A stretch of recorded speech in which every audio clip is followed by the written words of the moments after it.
Hello mga ti, panibagong vlog na naman po tayo. Kung talaga ang mga kaibigan mo yung maakit, naku talaga ikaw magpapaak. Kaya nga ho ako di ready na naman. Siyempre paiiwan mo naman din ang basket na pula, yung laging kasama. Kahit nga po diyan ay kaulanan ay talagang for the go. Abay Diyos ko, magdala ka na lang ng payong at siguradong laging naulan. Sa panahon po ngayon, pag ikay lalabas, dapat ikay laging naka-jacket. Abay Diyos ko ay malamig. Yan nga po at kasama kong aking pinsan at kaibigan ay yan ang kukulit. Bakit nga ba kung kailan gabi ay saka naman naisipan pumunta ng bayan. Kami nga po din ay nasa bayan na at ako'y naglalakad diyan ay madudulas pa ang ating mo. Yan nga po pala ang sentro ng bayan ng Lucena, ang Quezon Avenue. At ako nga po din ay napadaan din sa may McDo ay igi diyan kumain. Kaso lang ako hindi na diyan kumain at ako dumiretso na lang din sa Pacific Mall. At pagdating po namin diyan ng Pacific Mall ay napakalakas naman ng hangin. Kaya po kami diyan dali-dali pumasok ng Pacific Mall at yan ang lamig. Pag buwan talaga ng February ay laging puro puso. Medyo masakit sa mata. Pag talaga ikaw ay single ay masakit sa mata. Abay Diyos ko, pag ikaw naman ay may jowa ay kaigi naman ay nain ka nga at kami napapunta din sa gitna. Ako'y gandang-ganda diyan. Diyan sa bulaklak, hindi diyan sa puso. Kaya ba mga ti, sino ka-date ninyo ngayong Valentine's Day?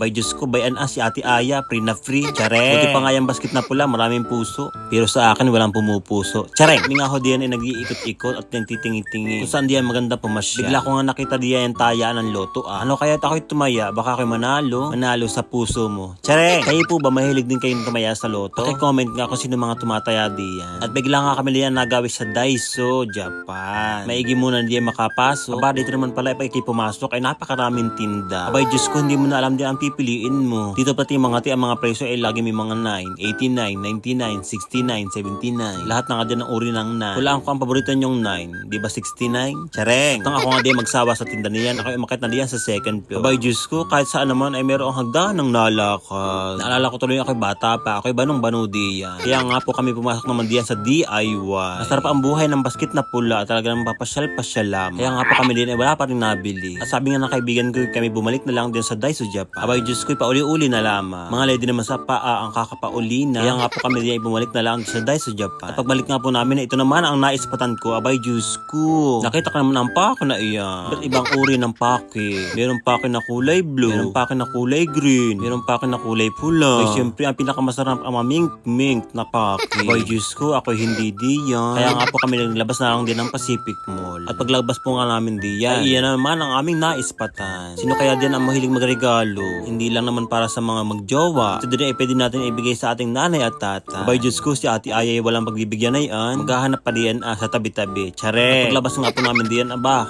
talaga namang maulan. Hala mga ti, kunin ang payong sa basket na pula. Iyan ang purpose ng basket na pula na iyan. Inailagay. At iyan na nga lang po kami kumain sa kare-kare bagnet, sinigang na bagnet. Merong solo, meron ding overload. Talaga namang igi na iyan. Nain ka nga at tinakalang mainit na sinigang. Sarap na iyan. Sa mga padyan ng mga gulay at saka niyang karne na iyan. Ay talaga namang kaigi. Nain ka nga at taladala namin yung mga pagkain namin na iyan. Aba, Diyos ko, wala namang pinggan. Walang magagawa kundi kumain din sa plastic. Nain ka nga talaga namang suyab ang Ate Aya ninyo at talagang gutom na gutom. Talaga naman pag hindi ka naman talaga yan nabusog, lalo't libre. Hanggang dito na muli ang ating pagbablog. Salamat mga ti. Bye-bye mga ti.